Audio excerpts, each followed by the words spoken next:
市场里夜生意的摊子，陪伴附近婆婆妈妈已经30多年。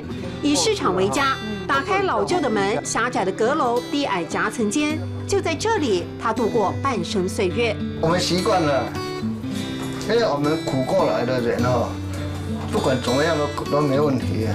唯一装修的房间，其实连地板都不平，叶阿伯却格外珍惜。14岁开始帮人做长工，放牛、浇菜，帮忙父母养大弟妹。闽南语说的流利的他，直到快成年才了解自己的血缘。老爸是给人家招的，那时候还不懂的时候，我爸爸是客家人，就听到我爸爸有讲过客家话。后来因为人家告诉我啊，你客人啊，叫人不要讲客话啊。